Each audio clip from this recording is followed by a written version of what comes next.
Barrister Suman গ্রেফতার হয়েছেন। তিনি ছাত্র জীবন থেকে ছাত্রলীগ করতেন। তিনি ছিলেন আওয়ামী লীগের একনিষ্ঠ সমর্থক। তিনি যে আওয়ামী লীগ করতেন এ ব্যাপারে তিনি কোনো রাগঠাগ করতেন না। তিনি প্রকাশ্যে বলতেন তিনি আওয়ামী লীগ করেন এবং সবসময় তিনি আওয়ামী লীগ করে যাবেন। তিনি যদি আওয়ামী লীগের সময় কোনো অন্যায় করে থাকেন, চাঁদাবাজি, সন্ত্রাস এইসব কাজে যদি তিনি যুক্ত থাকেন, তিনি যদি অবৈধ উপায়ে অর্থ সম্পদ অর্জন করে থাকেন, অথবা তিনি যদি বিদেশে অর্থ পাচারের সাথে জড়িত থাকেন, তাহলে তার বিচার হওয়া উচিত। কিন্তু তার বিরুদ্ধে দেওয়া হয়েছে হত্যা মামলা। আমরা এই একটা জিনিস লক্ষ্য করছি যে ইউনূস সরকারের সময় আওয়ামী লীগের যারাই গ্রেফতার হচ্ছেন সবার বিরুদ্ধে ঢালাওভাবে হত্যা মামলা দেওয়া হচ্ছে। আমরা এর আগে দেখেছি আসাদুজ্জামান নূর, শামসুদ্দিন আহমেদ মানিক, সাকিব আল হাসান, সবার বিরুদ্ধে হত্যা মামলা দেওয়া হয়েছে। কয়েকদিন আগে আমরা দেখলাম সাবেক আওয়ামী লীগের মন্ত্রী আব্দুর রাজ্জাকের বিরুদ্ধে হত্যা মামলা আনা হয়েছে। ঠিক আছে, তিনি যদি হত্যার সাথে জড়িত থাকেন তার তো বিচার হতেই হবে। কিন্তু যখন দেখলাম তিনি হত্যা মামলার ৩৩৮ জন আসামির একজন, তখনই মামলার মেরিটটা আমাদের বোঝা হয়ে গেছে। এরকম আমরা দেখেছি সাবেক মন্ত্রী ফারুক খানের ব্যাপারেও প্রায় ১৫০ আসামির মধ্যে তিনি একজন আসামি। কিন্তু তাদেরকে যেভাবে ডাকডোল পিটিয়ে আদালতে হাজির করা হচ্ছে, মনে হচ্ছে তারা বোধহয় একেবারে সরাসরি হত্যাকাণ্ডের সাথে যুক্ত ছিলেন। তারা বোধহয় নিজের হাতে গুলি করেছেন অথবা সরাসরি হত্যাকাণ্ডের নির্দেশ দিয়েছেন। আসলে ব্যাপারটা তো তা না। এই যে কয়েকদিন আগে যে ছাত্র জনতার আন্দোলন হলো, প্রায় ১,০০০ মানুষ মারা গেছে, হয়তো সংখ্যাটা আরও বেশি হতে পারে। অনেকে হাত হারিয়েছেন, চোখ হারিয়েছেন, দৃষ্টিশক্তি হারিয়েছেন। এর জন্য কি আওয়ামী লীগের সবাই দায়ী? এই যে দমন নীতি, ছাত্রদের উপর যে গুলি চালানোর নির্দেশ, এটা কি শেখ হাসিনা অন্যদের সাথে আলোচনা করে করেছেন? অবশ্যই না। এর দায় দায়িত্ব সম্পূর্ণ শেখ হাসিনার। তিনি তার নিকটস্থ কয়েকজন মন্ত্রীর সাথে হয়তো কথা বলেছেন, আসাদুজ্জামান খান কামাল স্বরাষ্ট্রমন্ত্রী অথবা ওবায়দুল কাদের, তাদের মতো কিছু সিনিয়র মন্ত্রীর সাথে হয়তো কথা বলেছেন।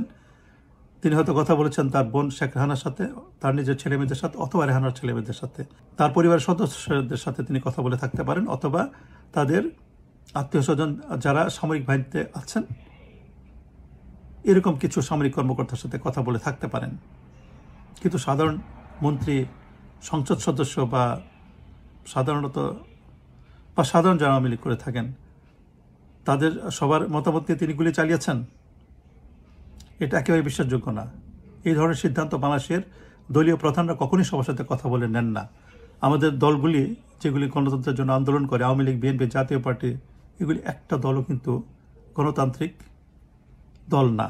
নিজেরা দলের অভ্যন্তরে গণতন্ত্রের চর্চা করেন না। এগুলি সাধারণত দলের প্রধান, যিনি দলের চেয়ারম্যান বা প্রেসিডেন্ট, তাদের একক সিদ্ধান্ত হয়ে থাকে। তারা নিকটস্থ কয়েকজন বিশ্বস্ত কয়েকজন নেতাকর্মীর বা মন্ত্রীর সাথে কথা বলেন। তাই আওয়ামী লীগ করতেন বলে যে ব্যারিস্টার সুমন হত্যাকাণ্ডের সাথে জড়িত ছিলেন এ কথা বলা যায় না। অনেকে তো বলতে পারেন তিনি যদি হত্যাকাণ্ডকে সমর্থন না করে থাকেন, তিনি যদি শেখ হাসিনার সিদ্ধান্তকে সমর্থন না করে থাকেন, তিনি সেটা প্রকাশ্যে কেন বললেন না? কিন্তু এটা তো বললেই হলো না। বাংলাদেশের রাজনৈতিক বাস্তবতাটা বুঝতে হবে। বাংলাদেশের যে রাজনৈতিক দলগুলি রয়েছে, এখানে কি অভ্যন্তরীণ গণতন্ত্রের চর্চা হয়? এখানে পলিটিক্যাল পার্টিগুলি হচ্ছে ওয়ান ম্যান পার্টি। এখানে দলীয় প্রধান, চেয়ারম্যান বা প্রেসিডেন্টের কথাই হচ্ছে শেষ কথার বাইরে কিছু বলার সুযোগ কারো নেই। দলে টিকে থাকতে হলে, পদ ধরে রাখতে চাইলে দলীয় নেতা নেতৃত্বের কথা মানতেই হবে। তারা শুধু একটা কথাই বলবেন, যে আজ্ঞা হয়, যে হুকুম জাহাপনা। তাদের সমালোচনা করার কোনো সুযোগ নেই। আজকে যারা বিএনপি করেন তাদেরকে বলতে চাই, বিএনপির প্রতিষ্ঠা লগ্ন থেকে আজ পর্যন্ত আপনারা খালেদা জিয়া অথবা তার পরিবারের বিন্দুমাত্র সমালোচনা করতে পেরেছেন? নাকি বাকি জীবনে পারবেন? তাই অযৌক্তিক কথা তো বললেই হবে না।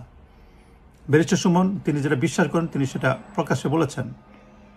তার মত প্রকাশ করতে গিয়ে তিনি যদি অন্যায় করে থাকেন, তাহলে তার শাস্তি হোক, বিচার হোক, কিন্তু মিথ্যা মামলায় তাকে যেন অভিযুক্ত করা না হয়। পরিশেষে আমি তত্ত্বাবধায়ক সরকারের প্রধান উপদেষ্টা মোহাম্মদ ইউনূসকে কয়েকটি কথা বলতে চাই। আপনার উপদেষ্টা পরিষদের উপর আপনার কি নিয়ন্ত্রণ আছে? রাষ্ট্রের উপর কি আপনার নিয়ন্ত্রণ আছে? যদি না থাকে তাহলে আপনি ক্ষমতা থেকে চলে যান।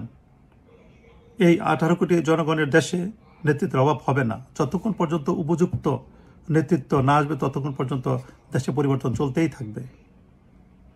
কিন্তু আপনি চলে যান, আর যদি ক্ষমতা থাকতে চান তাহলে আপনাকে দৃঢ়তার সাথে কাজ করতে হবে, পূর্ণ নিয়ন্ত্রণ প্রতিষ্ঠা করতে হবে। আর একটি কথা, প্রতিহিংসা রাজনীতি থেকে বেরিয়ে আসতে হবে। প্রতিহিংসার রাজনীতি আমাদেরকে একেবারে ধ্বংস করে দিচ্ছে। আমরা দেখতে পাচ্ছি আমাদের জাতি এখন বিভক্ত, আওয়ামী লীগ এবং বিএনপি দুটি ধারা বিভক্ত। কিন্তু এরকম হলে তো আমাদের জাতীয় ঐক্য কোনোদিন প্রতিষ্ঠা হবে না। গত 50 বছরে হয়নি, আগামী 500 বছরে হবে না। এর মূল কারণ হচ্ছে প্রতিহিংসা রাজনীতি।